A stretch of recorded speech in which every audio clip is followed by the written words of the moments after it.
Is right around the world.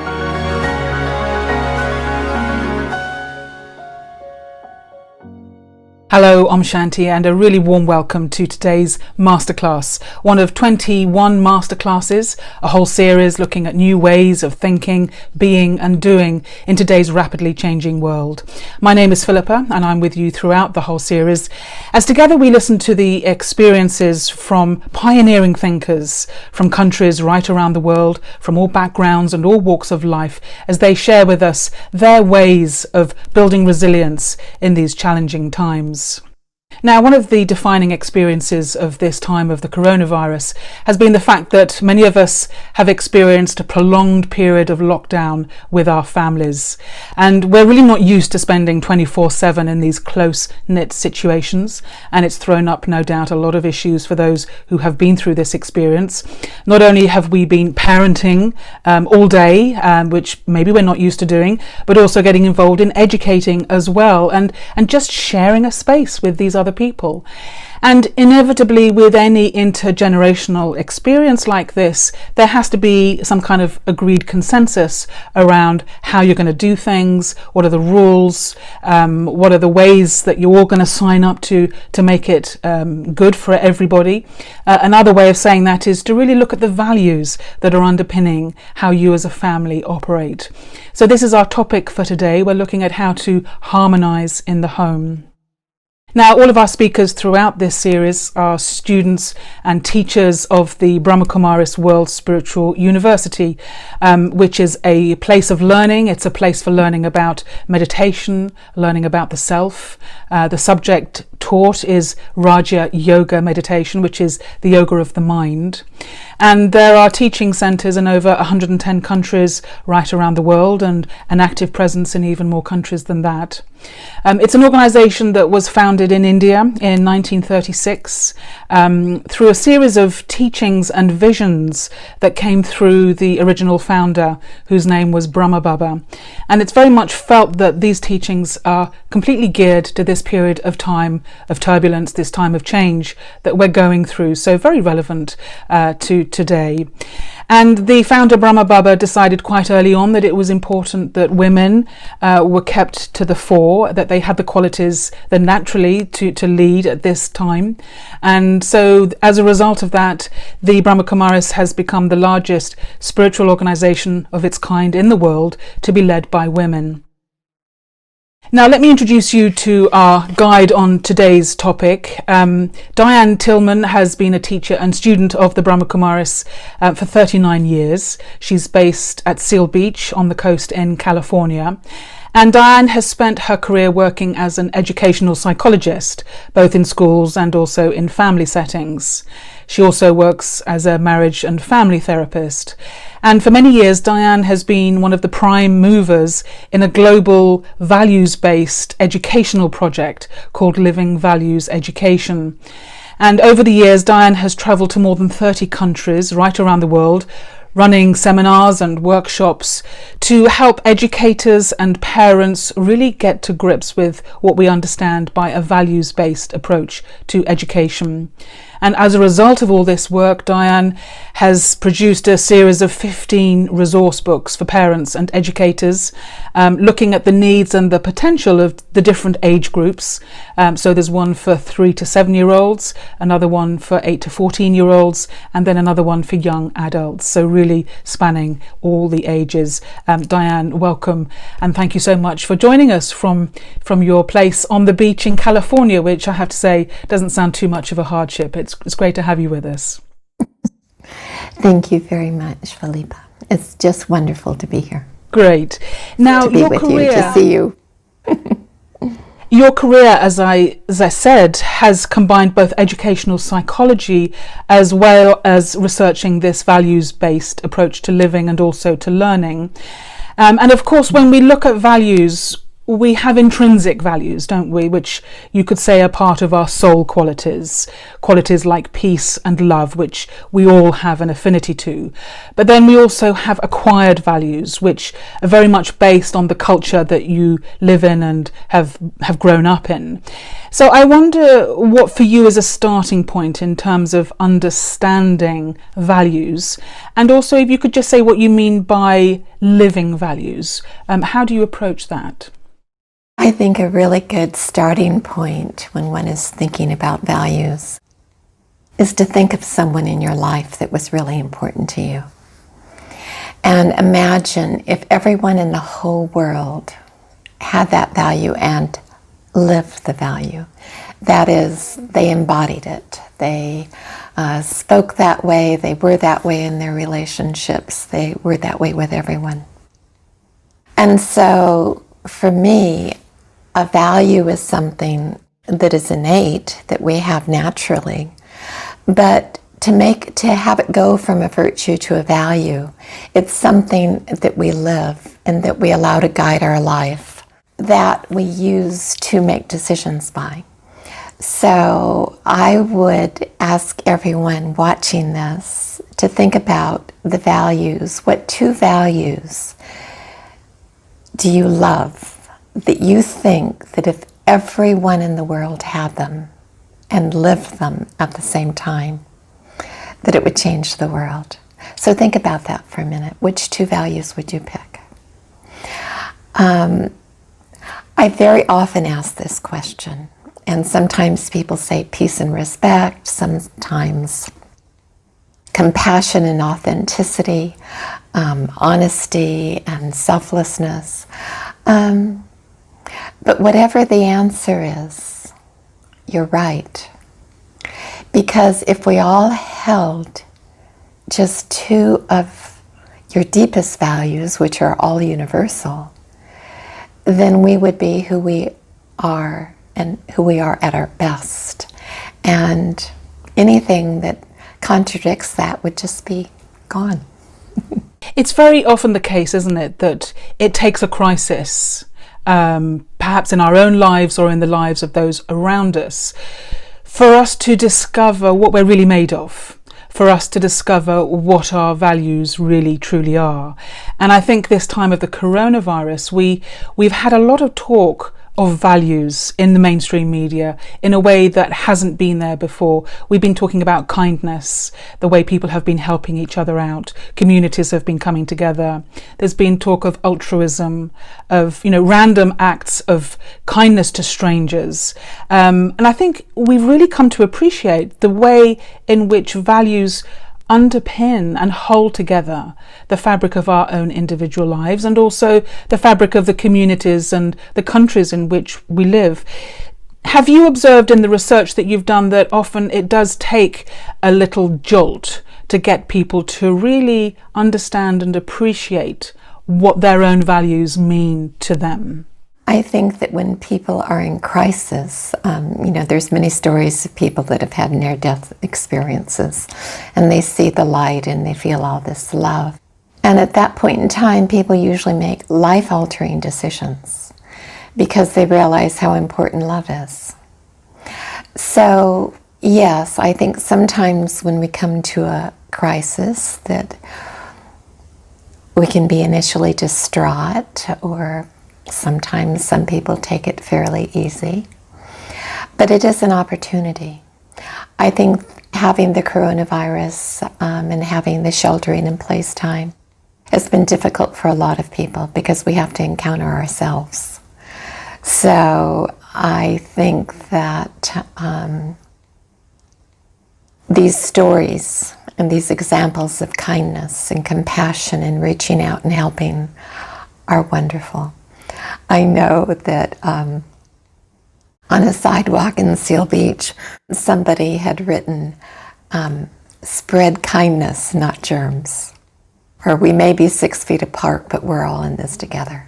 So a lot of people are doing little things that make a tremendous difference to a lot of people. And I think that when there is crisis, it's an opportunity to really look and see who we want to be. and what we want to take away from this pandemic.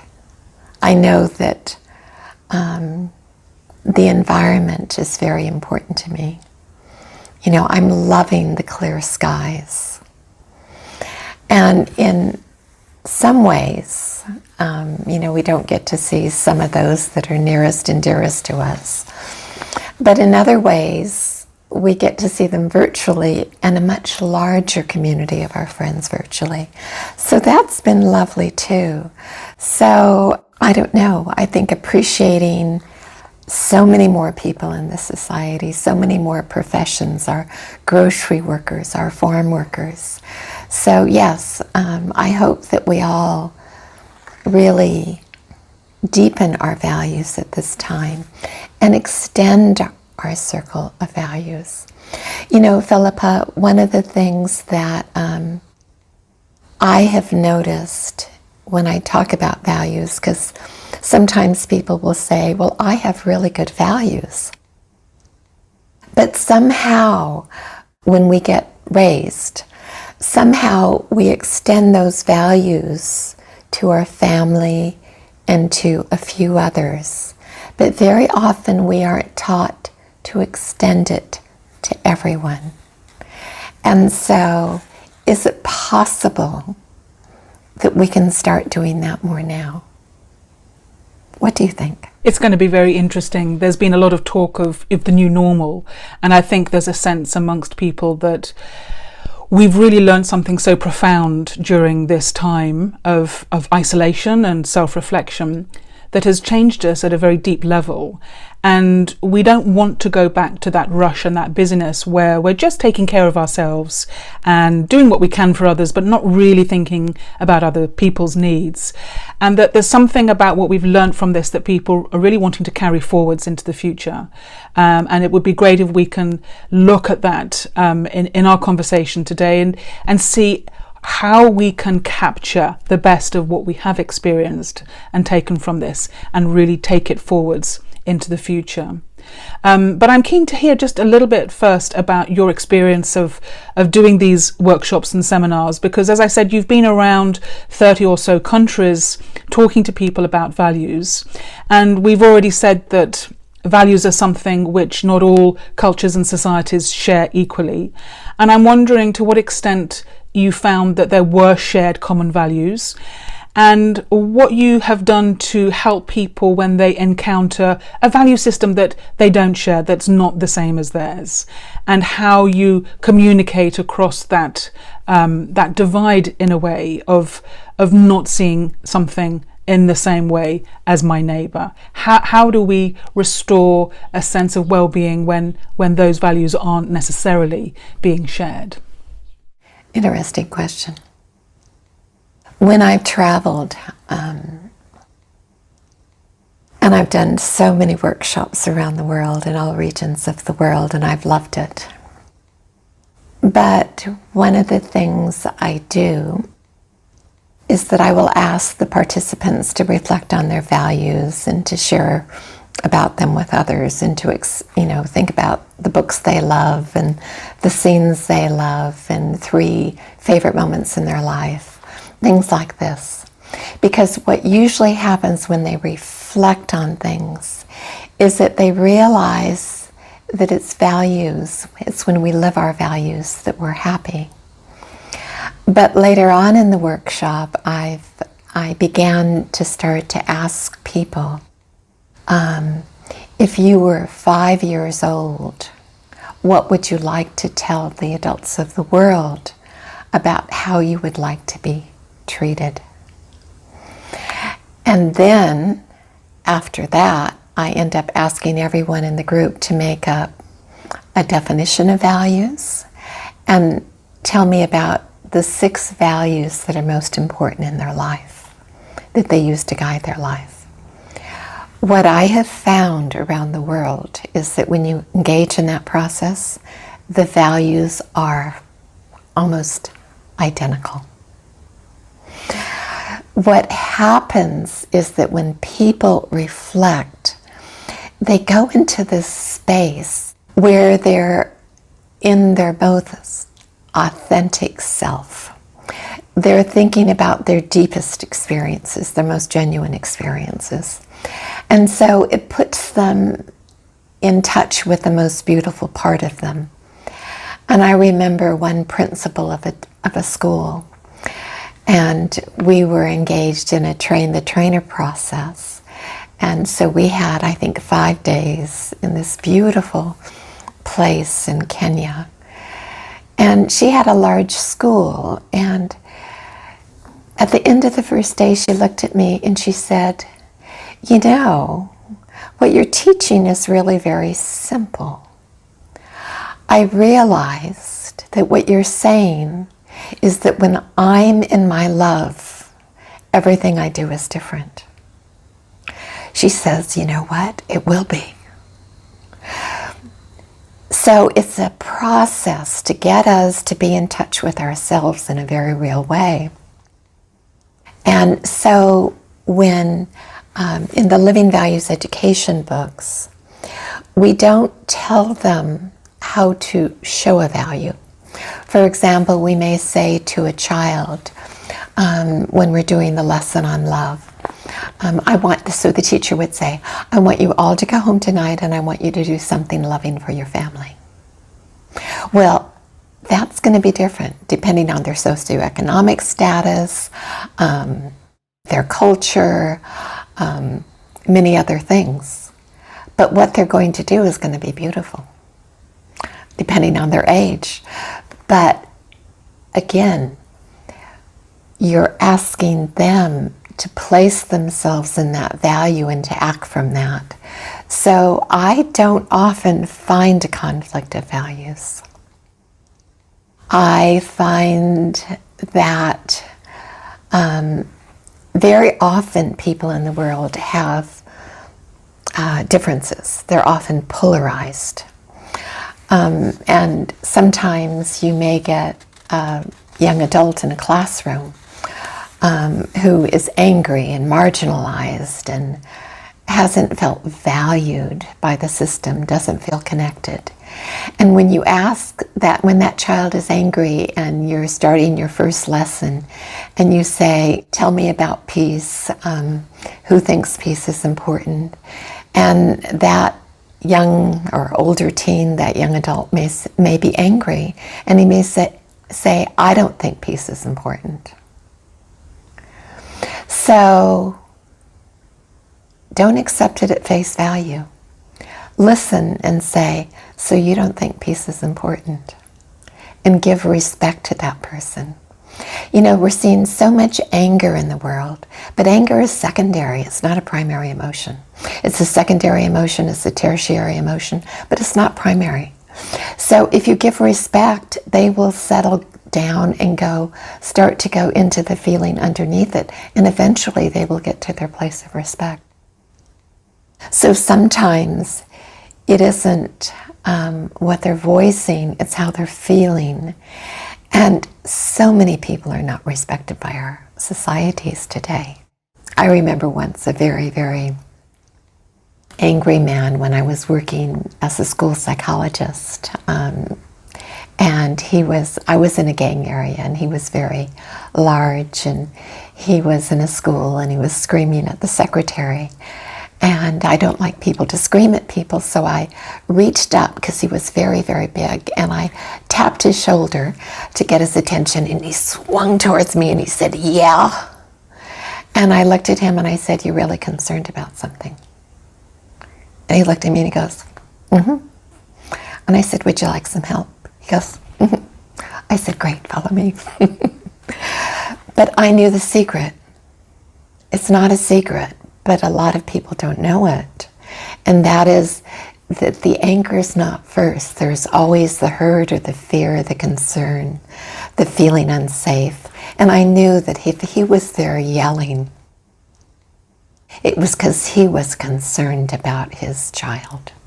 So I think we need to see the anger that we're also seeing at this time as fear and say, "You're really concerned about something, tell me more." And I find that when we have real conversations, we can often look at those deeper things that we care about. And we may not agree on all of it in terms of how we carry it out, but a dialogue with respect, a dialogue with caring is incredible. It's really beautiful. So it changes our relationship. And this touches on something which you talk quite a lot about in your books, which is this skill of active listening, which in a way is what you've been describing in these situations where you don't take the behaviour at face value, but you go behind the behaviour to understand what's really going on for the person and really truly listen to what they're saying. And it is an interesting exercise to sit down and think, what are my values? Because they become, in a way, like a moral compass, which enable you to make decisions going forwards. And I think, as a society, we're at a place where, we're engaged collectively in that exercise. But of course, we have had the value system of a very materialistic culture where we have been almost entrained to think about the self first and others second. And maybe that is shifting. And we've also had quite a strong emphasis on the values of science and the values of making decisions about people's lives based on that. And of course, you have a background as a scientist as well.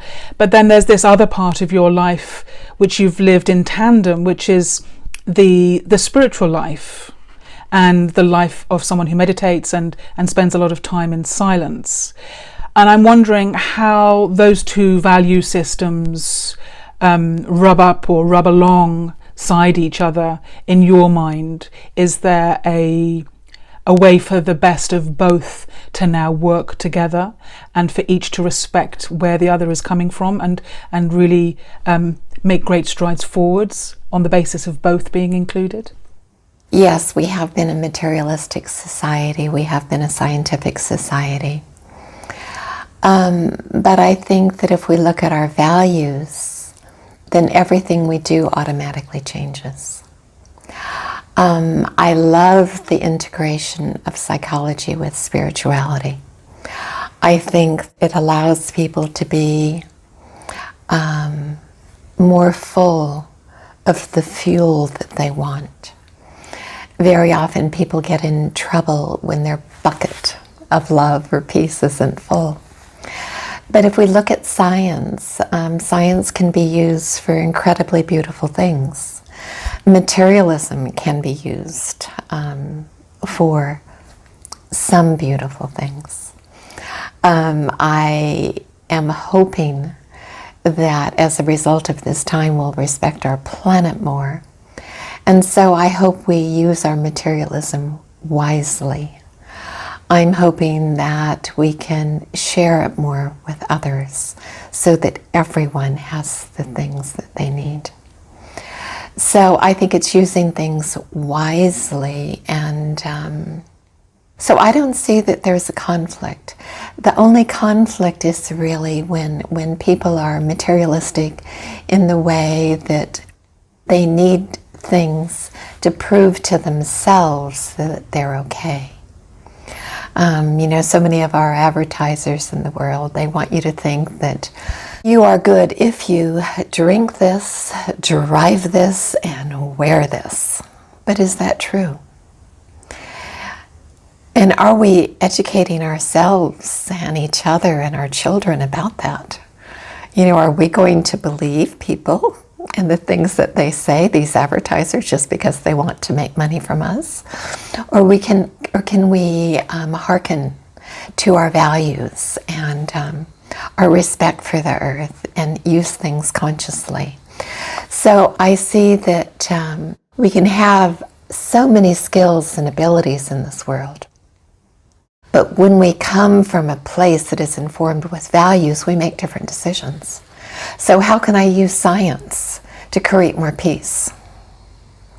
How can I use it? How can I use it to make more peace, more benefit? Beautiful. Does that make sense? Definitely, definitely. And you're touching there on the values of young people who, as you're saying, are exposed constantly by a value system that's being projected onto them by advertisers and society and media. And I'm wondering how you could help families explore their common approaches, their common values when it comes to how we live together in a family home, given that there are very different ways of seeing things and doing things in today's world. How do you begin to navigate that edge? You know, parents have a lot of control over what comes into the home, what's on the screen, how young children get to be in front of a screen. We choose with the books we read them. We choose with the songs we play them. We choose with going outdoors with them and letting them play and not scheduling every minute and having family time.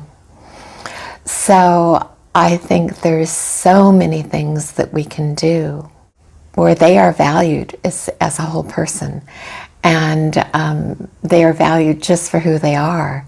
But we get to expose them to the world we want to some extent, depending on circumstances. But even then, our interpretation of circumstances is very, very important. You know, what we say to them about what things mean.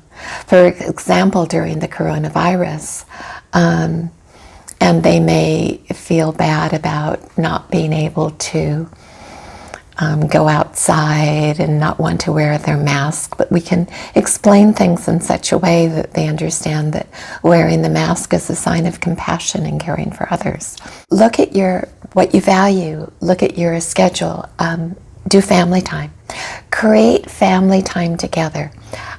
Talk about what you want. Talk about how you want your day to be. Have the kids take responsibility for their schoolwork or what they're doing. But in family time, you think about what you'd like. What are your gifts that you'd like to share with your children? What do you want to remember from coronavirus?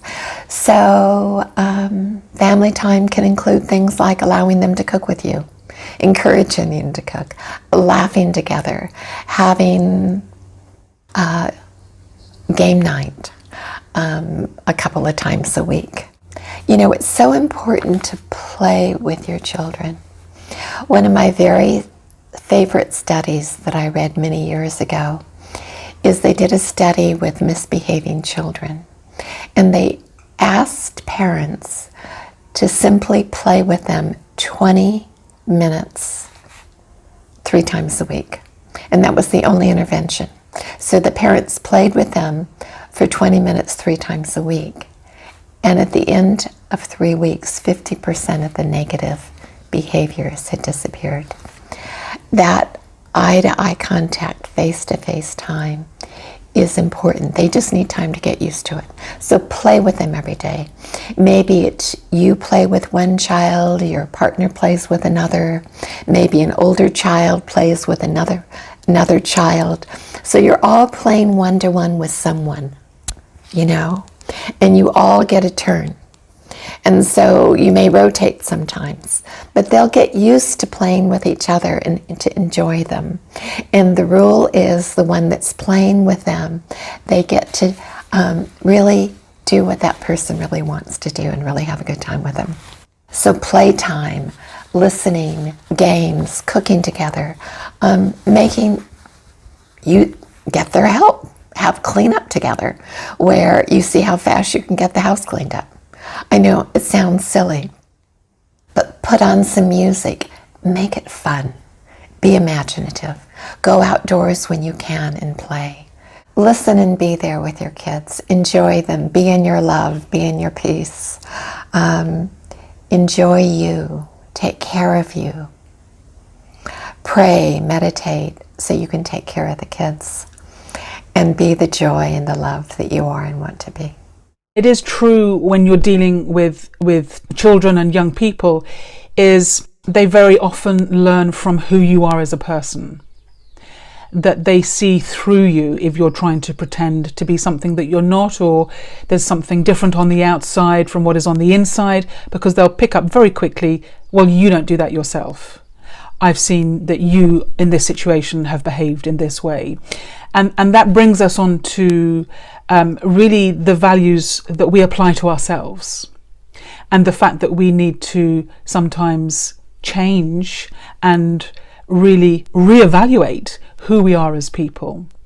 And for you, I'm imagining that that is where your spiritual practice has come in and given you support in making those changes in your life. But how do you advise people when it comes to applying what you're talking about to themselves? What have you found really works? Yes, you're absolutely right. Kids will see what we're doing. They'll do what we do, not do what we say. If what we're doing and we're saying is inconsistent. So you're absolutely right about that. In terms of our own values and strengthening that practice, yes, my spiritual practice has really helped. So pray, meditate, enjoy being present.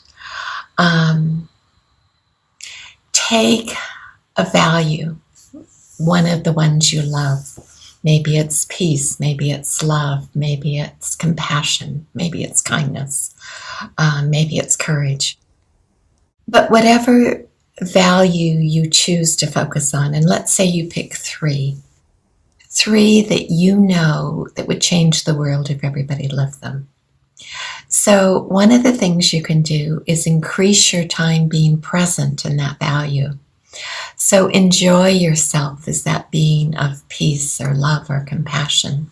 And when you take a walk and when you're with your kids, let yourself have that play across your mind so you're in that space. Be in that space when you have a conversation. Be in that space when you're cooking, when you're chopping vegetables, when you're playing. Enjoy yourself. Another thing that's very interesting to do is to do a mind map with your kids about this, or just with yourself about this, or with some friends about this. But think about what is the effect of peace on yourself versus the lack of peace. What is the effect on others? What is the effect on the community, on the world? It's really a beautiful way to see what an incredible influence values have. That said, most of us have periods of time when we're not in our values. And I think that sometimes we're not in our values when we're not feeling so well. So, for example, sometimes we get grumpy. One of the things I tell kids is that when we're grumpy, it's because we don't have enough love inside. So grow your love inside. And if you're having a dark period or a down period, then journal. And when you journal, journaling is lovely. But most people only journal one part of themselves, okay? Maybe it's a hurt part. Maybe it's a scared part or an anxious part. So let that voice speak. Don't shut it off or try to suppress it, because it will only get bigger and grow. Lovingly accept it. So when you journal on one side of the piece of paper with that, and on the other side of the piece of paper, journal with your nurturing parental self, or your angelic self, or your whatever you want to call it. But your nurturing self that can be loving with you and accepting. And listen to that part and then love it. It's one of the things that a lot of people do, is that they reject their hurt and their fear. And hence they go into great dependencies.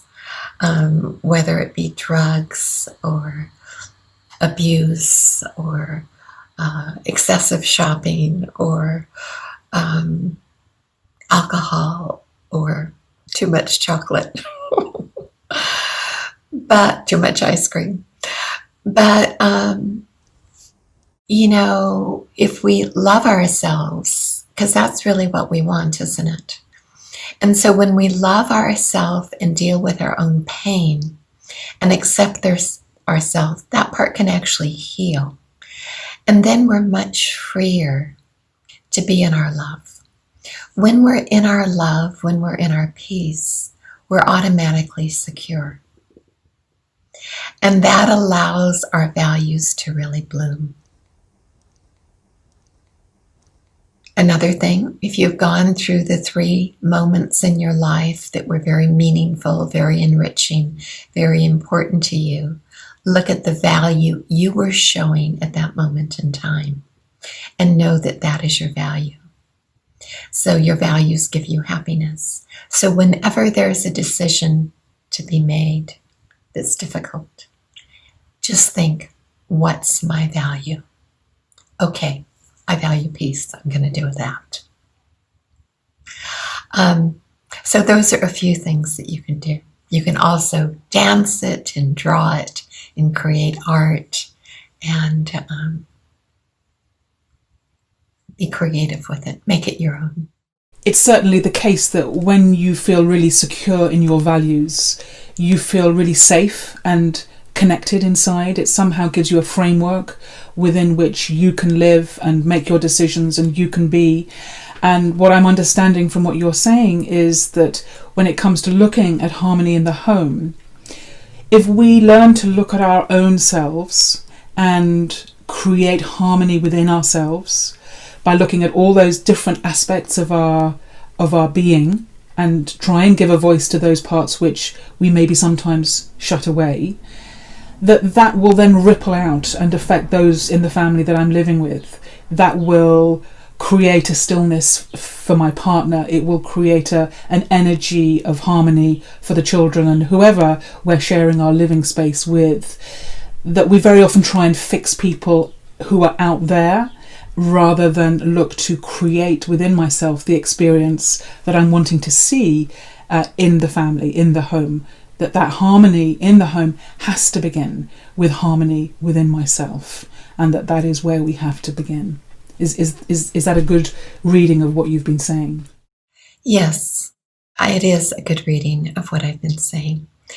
But if I can, I'd like to share a few ways that people can share that also with their family.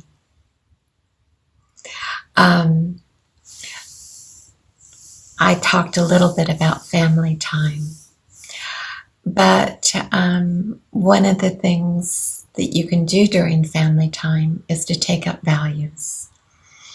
There is the Living Values education resources that are free on the Living Values site.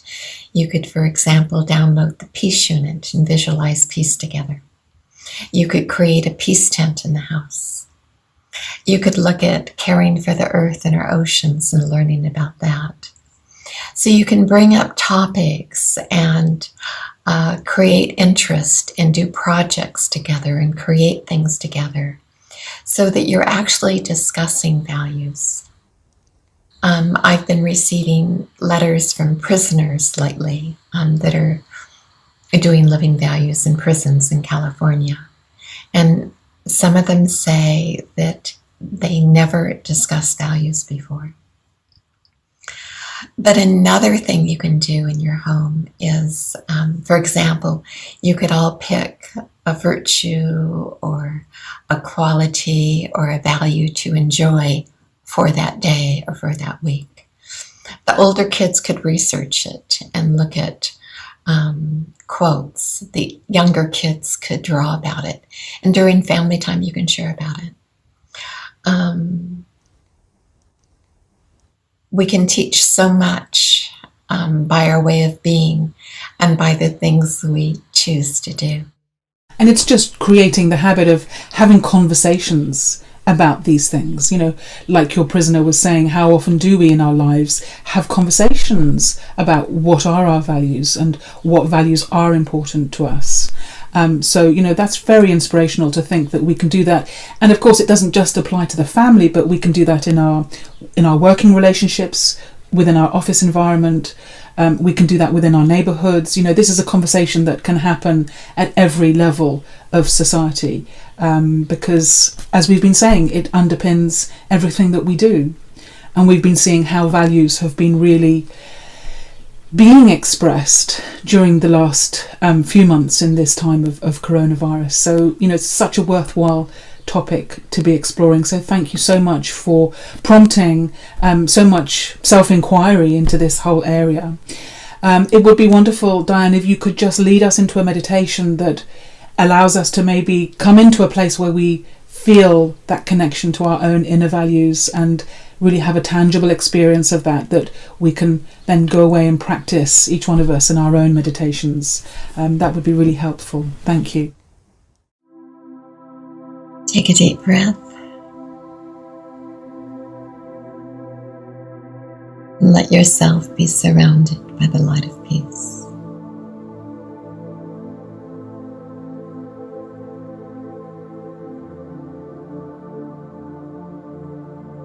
Let go as you exhale of any tension.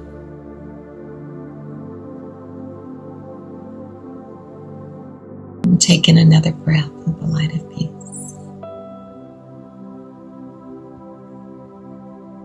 As you relax all your muscles, you may wish to close your eyes or keep them open. But let that peace play across your mind.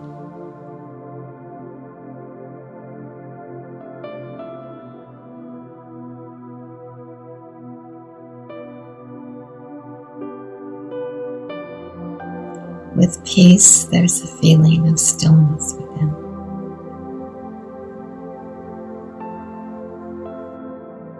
As you relax, reflect on that person who made such a positive difference in your life. What value did he or she have?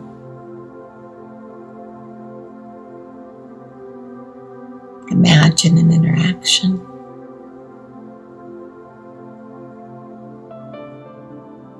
And imagine what the world would be like if everyone in it held that value.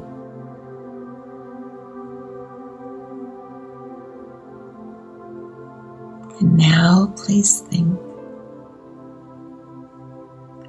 of the two qualities or values that you think would change the world if everyone lived them.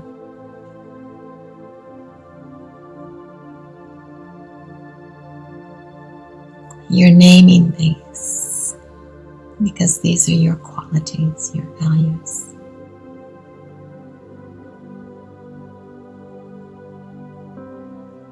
Fill yourself with those values. Take the first one and imagine going through the day with that value.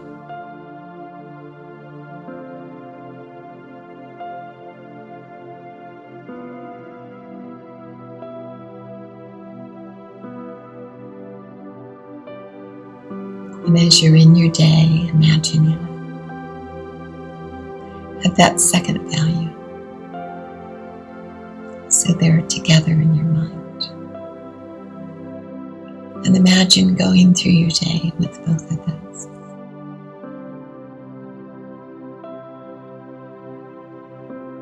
And what would happen if everyone else was walking, talking, being in the world in that way?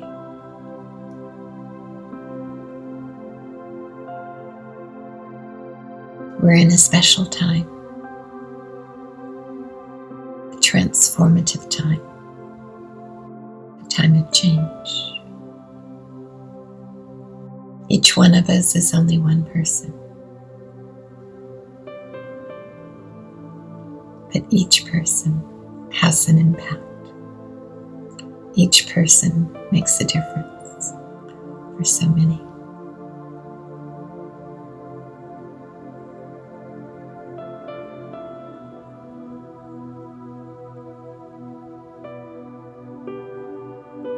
Enjoy feeling your values. Let them play across your mind. And know that as you're doing this,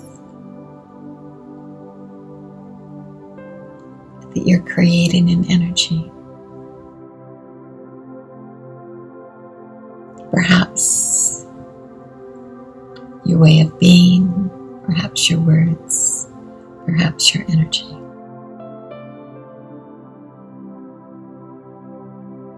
But appreciate that you. And appreciate the myriad of values and qualities in others. See each one as a being who truly wants peace, who truly wants love. Some don't know how to be it. Some don't know how to act from that space, but it's there. And when we're in our values and when we're in our love, we trigger opportunities for others to be in theirs. Not from a position demanding or asking, from a position of being and acceptance and respect. Take another deep breath.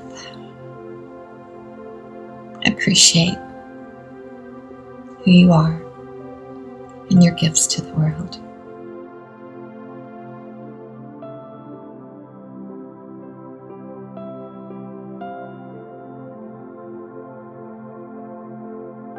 Another deep breath and surround yourself with the light of love.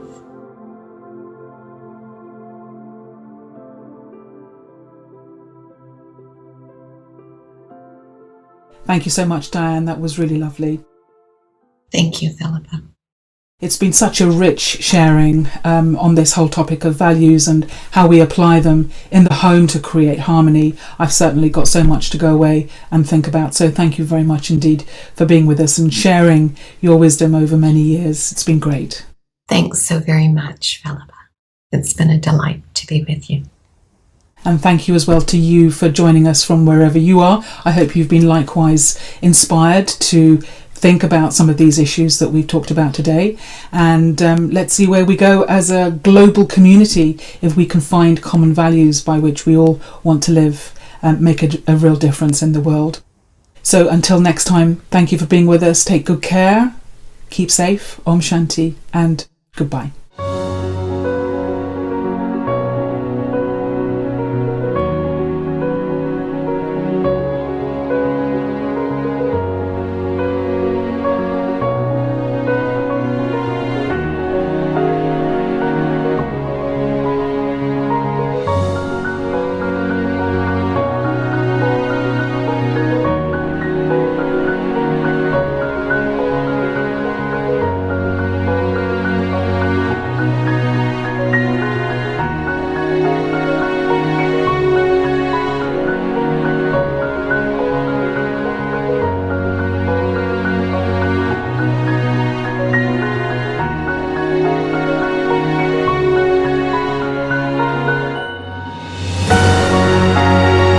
"21 Masterclasses in New Consciousness, New Ways of Thinking, Being and Doing for the New You."